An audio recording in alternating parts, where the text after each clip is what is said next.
Broadcasting live from the Business RadioX studios in Dayton, Ohio, it's time for Dayton Business Radio. Now, here's your host. Welcome to Dayton Business Radio. Stone Payton here with you this afternoon. Please join me in welcoming to the broadcast CEO with Renegade Acquisitions, Mr. Kenneth Armbruster. Good afternoon, sir. Good afternoon. How you doing? I am doing well and have been looking forward to this conversation. If you would, give us a little primer, a little overview, mission, purpose. What are you guys out there trying to do for folks there at Renegade? Our mission, we are looking to consolidate the crematory, privately owned crematorium business, and we are looking specifically to revamp the way refractory bricks are installed.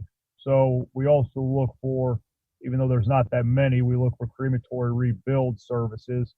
My background is in construction, okay? So indirectly, I have some form of experience within the industry, although the processes involved in rebuild, crematory retort rebuild are slightly different than what I'm accustomed to, but indirectly, I do have some level of industry experience, and like I said, we're looking to consolidate this industry.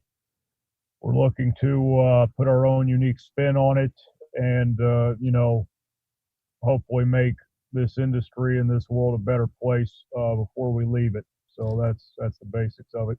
So, what is the business imperative, the value proposition, the business case, I guess, for consolidation? Why go to all this trouble to consolidate, other than just make money? Well, a lot of privately owned crematorium, the owners are looking to retire. Okay. Their kids don't want the business. Their kids don't want the responsibility. So there's really no plan of succession, and not just true of crematoriums, but true of funeral homes in general throughout the Midwest. And, there's room for improvement as well. I mentioned briefly finding more economical ways to do concrete and refractory brick installation. But also, if we look at other parts of the industry, if we look at the transport aspect of the industry. Now, without going into too many horror stories, it's not uncommon to have mix-ups. Mix-ups meaning, body mix-ups in that part of the process. So, GPS tracking on your hearses, that's just one example, one value proposition, if you will, of many. And I would say, a lot of times when it comes to rebuilding the actual crematories, a lot of that just gets outsourced to independent contractors. And there's a lot of inherent problems with that in itself, because an independent contractor is in no way committed to your particular operation, and therefore, they're under no legal commitments either. So they can take your unique trade secrets, they can take, your unique company information, whatever, and just run with it and just do whatever they want. So there's really a lack of organization in the actual repair part of that industry. And, those are just two brief areas of improvement. But I mentioned, there's always going to be demand for it, because as long as we're in this world, there's always people dying. But in terms of the industry itself, it's just not generally that attractive to the younger generation. So it's just kind of a unique opportunity, a unique industry that we are seeking to capitalize on. I realize you guys are getting some real traction right now, but when you first went out to the marketplace and tried to share this story, and you shared this framing, and you're pitching this idea, was it initially really well embraced, or did you have to do some selling? No, not true at all.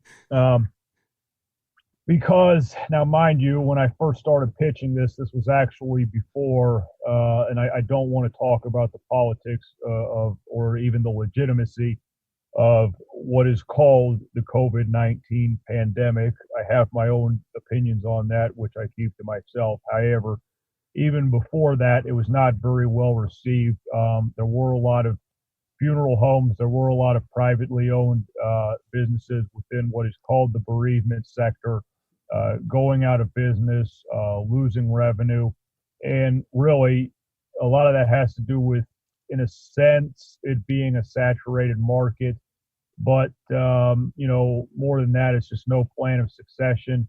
Now, when we talk about crematory rebuild, I just mentioned, a lot of reliance on independent contractors. Therefore, if you want to, say own and operate a rebuild company, actually file it with the state and actually have employees, it is possible for a lot of your work to get outsourced to independent contractors. And so keeping employees, that's a challenge. But then again, I could already relate to that. Like I said, I did a form of construction, commercial concrete work specifically for a number of years. And so I can relate to how difficult it is to keep qualified workers that are also reliable. But if we really want to talk about, it was not received very well, but how do I explain this? There are people, their only imperative and the only thing they really do is they're critics, okay? So they've never actually created anything themselves. They've never actually produced anything of value themselves. But through their careers and through years of practice, they've become very good at denigrating what other people do, and they've become very good at identifying and pointing out the flaws inherent in other people's operations. But it stops right there, okay?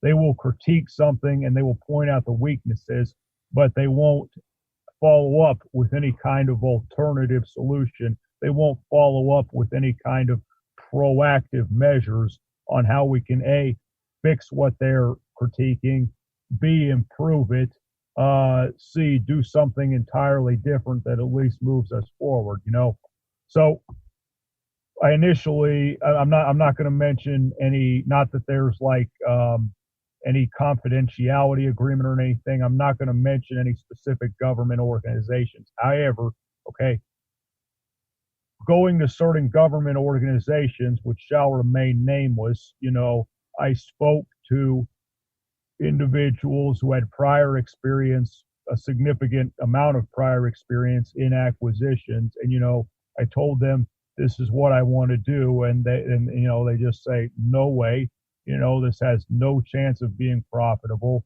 I can point out all these reasons why this isn't going to work. And yet they stop right there. They stop right there with, I can identify problems, I can identify weaknesses, but in terms of actually coming up with something proactive and in terms of actually offering an alternative solution, I have none. So what I'm saying, what I'm saying is, in any industry, there are inherent weaknesses. If we were to take something tech related, for example, like a digital marketing company, what is the inherent, even though there's a lot of demand for digital marketing, if it's good, what is the inherent problem with that? It has no hard assets. It has no tangible assets. The only assets of a digital marketing / software company are proprietary rights on the software, maybe a few licenses, maybe some intellectual property, patents. There's no real estate though, if your business is entirely online. So was it received well? Not really. Okay. Are there inherent problems and challenges? Of course, but that's true of anything. So if I just look at the weaknesses, if you want to talk about a saturated market, there is a saturated market of critics. There is a saturated market. There is a saturated market of people who think that identifying the weaknesses and identifying shortcomings in anything, is an accomplishment, is a badge of honor. It's really not. It really doesn't take any skill at all to do that. It really doesn't take any quality of character to do that. It takes skill and it takes quality of character to produce stuff and to move people forward and to actually create things that move the world forward in a positive direction. That is real merit. That is real value. So I choose to identify with the people who produce real merit and value. If that answers your question. Well, it certainly does, but it prompts another one. How do you specifically, but I'm really asking for me and everyone else, how do we remain resilient in an environment like that? Are there some go-to preparatory methods? Yeah. Good question. The first practical step is you cut off those people I just described, the naysayers, like they are gangrene, okay? Because there's no helping them and there's no changing them, okay? They will not change their stance because they are chemically addicted to the feeling of superiority that comes from dumping all over what you're doing. Over the years, they have become chemically addicted to that sensation. They're like a drug addict in essence, their drug of choice being their own criticism of you. So don't try to change those people. Just cut them off completely. And the better you get at removing yourself from those people, inversely, proportionally, the better you get at becoming sensitive, fine-tuned to the people that are actually conducive towards you getting what you want. So, you cut those people off, you move as much as it depends on you, as much as you are able, to invite people into your life who are proactive, who can help you. In addition to that, one more practical thing, okay? It sounds cliche and it gets overused. It is cliched in the way that it is typically explained. People say there are 24 hours a day and mathematically whatever that computes to in a week, there are this many hours in a week, okay? You got time, blah, blah, blah, blah, blah. But they don't really tell you how to change your habits. They don't really tell you how to alter yourself such that, being proactive becomes habitual. You do it automatically. The way you do it automatically, okay, let's say hypothetically as an example, let's say I wanted to produce a website and I wanted to become proficient. I wanted to produce a website from scratch and I wanted to become proficient in whatever coding language, I believe it's JavaScript, HTML, whatever, that is used for the back end of a website, okay? It is not habitual for me to sit down and teach myself to code, okay? It is habitual for me to maybe go to work, maybe talk to the people I talk to every day, maybe go for a run in the morning if I'm really dedicated. So how I make what I know to be productive, what I know to be conducive towards my goal of habit, is I sit down, I start coding as best I can. If I can't, if I don't have the server or the command prompt that I need right away, okay, I do as much research, because anyone can open Google, okay? I open Google and I look for the command prompt, I look for the germane software, okay, and I time myself. I literally, the timer on my phone, I start it, okay, and I just go to work and I just take the next step that makes the most sense to me towards my end goal of building that website, okay? And eventually, it's a fact, I'm going to figure out what the correct command prompt is for JavaScript. I'm going to figure out what the correct software I need to install is. It's only a matter of time, okay? And at the exact point in that process that I feel fatigued, worn out, drained emotionally, mentally, whatever, I stop the clock. I literally stop the timer. and let's just say hypothetically 9 minutes have gone by, okay? I just proved that I can dedicate 9 minutes to this today, okay? And this was actually a productive 9 minutes. I actually learned a lot that I didn't know before about coding in JavaScript within that 9 minutes. Let's do 1 more minute tomorrow. So tomorrow I'm going to have a planner, third practical step. I'm going to have a planner with no more than 7 items on it, okay? Because any more of that, you're going to get overwhelmed, okay? 7 of the most important things to do. One of those most important things is coding for 10 minutes, which I've already demonstrated I can basically do. And if I haven't got it fully figured out, doing the next most productive step that reveals itself to me towards that goal for a duration of only 10 minutes. And guess what? I'm going to set the timer again. And guess what? I'm going to do 10 minutes the next day. And if I'm starting to enjoy JavaScript at this point, I might even do 11 minutes, okay? But seven items a day, no more than that, okay? Whatever activity is most germane towards my goal, okay? I've identified I can do this for 10 minutes. Well, now I can do it for 10 minutes every day. Now I actually have a habit. Now I've actually started to develop not so much an addiction, but an enthusiasm for coding, which I did not have before, because I had not changed my habits to accommodate that. And that's really all we are, is a collection of habits. And the people we draw into our lives are really only the people, and can only be the people, whose habits in some way sync with ours, in some way are in line with ours, okay? So we cut off the people who are infectious to us, okay? And we change our habits so that we can then draw in the people that are supportive and beneficial to us.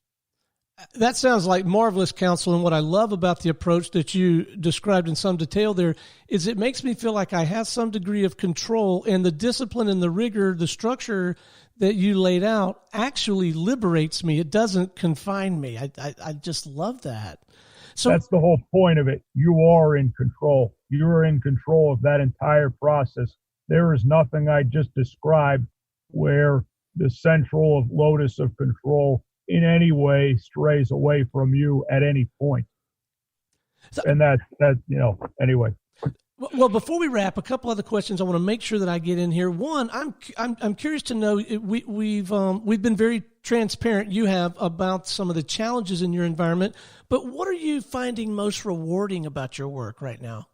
What's most rewarding, more than anything, okay, I mentioned briefly changing habits, okay? What I did not mention was changing personal qualities about myself. I am overwhelmingly more organized as an individual since I started doing this. The 2 reasons that's relevant: being more organized, first of all, makes me an asset. It is something of value that separates me from well over 90% of the population in the U.S. and the world. Okay, and I'm not tooting my own horn. It's just a fact. Take a step outside and look at the people around you, and you make your own conjecture about how organized they are. But but in addition to that, okay, it acclimates me to a level of thinking, a base level of thinking, okay, that is